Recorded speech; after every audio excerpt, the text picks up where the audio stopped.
guys, how are you doing today? I hope that you are doing amazing and fantastic and wonderful. I am filming. Alex is napping and I did my hair and put on makeup. I'm so proud of myself. So proud of myself. So, little update, I'm 15 weeks pregnant. So, you know, getting there in the 4th month of pregnancy. Still nauseous, still never know what I want to eat, and I'm not having any cravings at all. So that's fun. That's fun. But hopefully my reading is starting to get like back up to date. Like in April I only read 1 book. In May I've read 2 books, and then I am off work starting June 6th. So because of that, I have been looking at all of the books that have come out, some cozy mysteries that I'm super excited that came out in, I believe, April, May, and June. So this is sort of my cozy releases for April, May, and June that I am the most excited about. Like, so freaking excited. Already pre-ordered them, already bought them, like, this is happening. I'm getting myself back on the reading horse. Yeah, it's gonna happen, and yeah. So, without further ado, let's jump into this. So the very first book that I have, I got it as an ARC on NetGalley, and then I had also like pre-ordered it like when it first released for pre-order. And that is, of course, Ellie Adams' Secret Book and Scone Society, book number 5, The Vanishing Type. I absolutely love anything and everything that Ellie writes. She's one of the most sweetest, nicest people I have ever had the joy of talking to on the interwebs. And I'm really excited about it. It says, while January snow falls in Miracle Springs, North Carolina, Nora Pennington is encouraging customers to cozy up indoors with a book. Even though the shop and her bibliotherapy sessions keep Nora busy during the day, her nights are a little too quiet until Deputy Andrews pulls Nora into the sci-fi section and asks her help to plan a wedding proposal. I don't want to go more in detail on that because a little bit more if you just started the series, it will give you spoilers.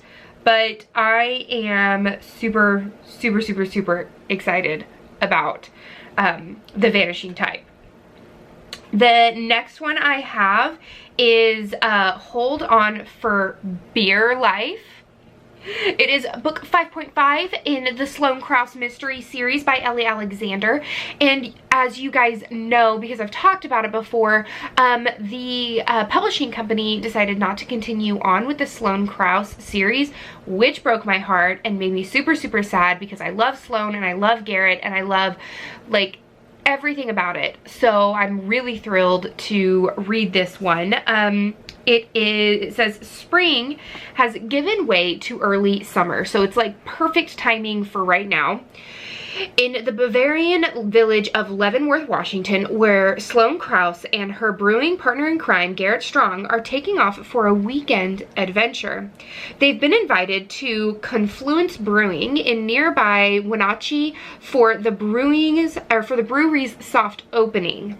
Confluence is taking beer tourism to the next level with farm-to-table dinners in their lush apple orchard and hop field tours, overnight accommodations complete with beer-themed breakfasts, and of course, plenty of tastings. The trip is part work, part pleasure. Sloane is looking forward to a weekend away with Garrett and a chance to get to learn more about Confluence. There's no doubt that the Nano Brewery is a perfect escape for any craft beer lover. Sloane is immediately captivated by the rustic barn, turn tasting room, and expansive orchards. Why does that word always bother me? It always does. I don't know why, guys. And beer pairings, or perhaps it's the company. Either way, she is happy to finally be stepping outside of herself and figuring out what's next for her. However, the blissful moment is short-lived. Sinister things are brewing at Confluence when Sloane discovers one of the brewery's young interns knocked out in the middle of the orchard. She realizes she and Garrett are in for far more than sampling summer IPAs. It is a short novella, so it's about 114 pages. And so it's a quick, fun, easy weekend read, perfect for the Memorial Day weekend if you are caught up on the series. One of the next books that I'm really excited about that is already out is Flared Stiff. This is the 5th book in the Bonnie and Clyde mystery series by Julie Ann Lindsay. Is a lot of these books like my favorite people? Yes. So just be prepared for that. It's all of my favorite writer people. They're just coming out of the woodwork with all of these amazing series. So Bonnie's embracing the big 4-0 and all it has to offer, including a celebratory night out with friends. The evening is a perfect blend of fun and fabulous, until local love guru Gretchen is confronted by a client's spouse who is displeased by the prediction of new romance in his wife's future. Gretchen excuses herself to sort the situation, but in the morning the man is dead, stabbed with a cake knife from her true love collection. Ooh. Bum, bum, bum. If you haven't started the Bonnie and Clyde mystery series, you 1,000,000% should. Okay.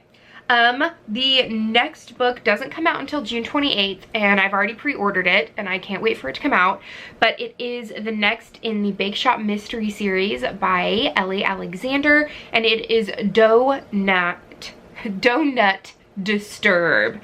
God, it looks so good. Love is in bloom in Ashland, Oregon. The Shakespearean Hamlet is bursting with fresh spring energy, fragrant lilacs, and the sweet aroma of vanilla cake fill the air as everyone in town gathers at Lithia Park for the celebration of the year. Someone's wedding.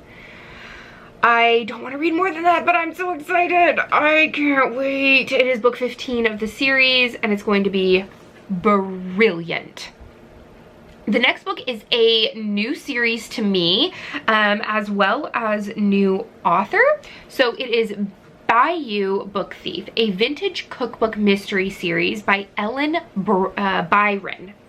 And it says 28-year-old widow Ricky James leaves Los Angeles to start a new life in New Orleans after her showboating actor husband perishes doing a stupid internet stunt. The Big Easy is where she was born and adopted by the NICU nurse who cared for her after Ricky's teen mother disappeared from the hospital. Ricky's dreams come true when she joins the quirky staff of Bon V Culinary House Museum, the spectacular former garden district home of late bon vivant Genevieve V. Charbonnet, the city's legendary restaurateur. Ricky is excited about turning her avocation, collecting vintage cookbooks, into a vocation by launching the museum's gift shop, Miss V's Vintage Cookbooks and Kitchenware. Then she discovers that a box of donated vintage cookbooks contains the body of a cantankerous Bon V employee who was fired after being exposed as a thief. Ooh, we have something brewing, cooking there. The cover looks super good, and I loved New Orleans when I was there. Okay, another dear to my heart writer, Victoria Gilbert, has come out with book 3 in the Book Lovers B&B mystery series. It's A Fatal Booking, and everything she writes is absolute gold and fantastic. Book lover Charlotte is delighted to welcome an eclectic group of guests to Chapter's Bed and Breakfast for a book club retreat focused on fairy tales and classic children's literature. But when one of the guests is poisoned at a Mad Hatter tea party, Charlotte realizes she's fallen down a rather unpleasant rabbit hole. Goodness. And that comes out June 7th, actually, so not too far away. And last but certainly not least is The Proof is in the Poison, a Southern homebrew mystery series by Diane Kelly. This is the second one in the series, and it also comes out on June 7th. So Now that her moonshine shop is up and running, Hattie Hayes can focus her efforts on expanding her fledgling business to events in the area, like the Chattanooga Choo Choo Model Train Convention. Why not? Which is running full steam ahead at the convention center down the block. Hattie is all aboard, seizing the opportunity to promote her Southern home brew to the folks who have come to the city for the annual event. But when an attendee dies after drinking some of Hattie's moonshine, she'll need to prove her innocence between tight-lipped train hobbyists and competitors for a coveted convention prize. Hattie has a wide array of suspects to choose from, and she'll need to use all the tricks up her sleeve to make sure her moonshine business can survive a murderer and stay on track. I am so excited about all the books that have come out and are about to come out. I think that my dry spell of reading, my reading slump is slowly starting to go away. I'm getting a lot more energy now that I am sort of in the second trimester, the beginning of the trimester, with this baby right here. But yeah, that's the end of this chapter of Courtagonist. Please give this video a thumbs up and subscribe if you haven't already. And until next time, guys, happy reading. Bye.